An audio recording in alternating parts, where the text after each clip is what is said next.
ഇപ്പോൾ തന്നെ നമ്മൾ പ്രായമുള്ളവർക്ക് വാക്സിൻ സജസ്റ്റ് ചെയ്യുമ്പം പലർക്കും അറിഞ്ഞൂടാ അഡൾട്ട്സിന് വാക്സിൻ ഉണ്ടെന്നുള്ളത്.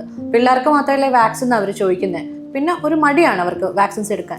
യെസ്, ഇത് വളരെ കോമൺ ആയിട്ടുള്ളൊരു മൈൻഡ് സെറ്റാണ്, കുട്ടികൾക്ക് മാത്രമാണ് വാക്സിൻ വേണ്ടത് എന്നുള്ളത്. പക്ഷേ നമ്മൾ മനസ്സിലാക്കേണ്ടത് നമ്മൾ കുട്ടികളിൽ എടുക്കുന്ന വാക്സിനേഷൻ്റെ ആ ഒരു ഇമ്മ്യൂണിറ്റി പവർ ഒരു ഏജിന് ശേഷം അത് വീൻ ഓഫ് ചെയ്യും. അതിനുശേഷം നമ്മൾ വീണ്ടും ആ ഇൻഫെക്ഷന് പ്രീഡിസ്പോസ്ഡ് ആകുകയും ചെയ്യണം. അപ്പം അഡൽട്ട് വാക്സിനേഷൻ വളരെ ഇമ്പോർട്ടൻ്റ് ആണ് ഈ ഒരു ഇമ്മ്യൂണിറ്റി മുന്നോട്ട് കൊണ്ടുപോകുന്നതിന് വേണ്ടി. സോ നമ്മൾ ഇപ്പോൾ വളരെ കോമൺ ആയിട്ട് യൂസ് ചെയ്യുന്ന അഡൽട്ടിൽ യൂസ് ചെയ്യുന്ന വാക്സിൻസ് ഉണ്ട്. Hepatitis A vaccine. Hepatitis A എന്ന് പറയുന്നത് നമുക്കറിയാം, ഇടയ്ക്ക് ന്യൂസിലൊക്കെ വരുന്ന എപ്പിഡമിക് ആണ്. അത് നമുക്ക് സിവിയർ ലിവർ ഇൻഫെക്ഷനും ലിവർ ഫെയിലിയർ പോകാവുന്നതാണ്. അപ്പോൾ അത് പ്രിവെന്റ് ചെയ്യാനുള്ള വാക്സിൻ അവൈലബിൾ ആണ്. അതേപോലെ ഹെൽത്ത് കെയർ വർക്കേഴ്സിൽ ഹെപ്പറ്റൈറ്റിസ് ബിക്കുള്ള വാക്സിനേഷൻ. അതുപോലെ ഈ ക്രോണിക് ലങ് കണ്ടീഷൻസ് ഉള്ളവരിലും നമ്മൾ ഇൻഫ്ലുവൻസ വാക്സിനും ന്യൂമോകോക്കൽ വാക്സിൻ എടുത്തിട്ട് വരുന്നവരിലും കോംപ്ലിക്കേഷൻ റേറ്റ്സ് ഒരുപാട് കുറഞ്ഞു കാണുന്നുണ്ടല്ലോ നമ്മൾ.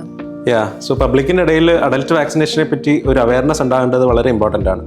As always prevention is better than cure.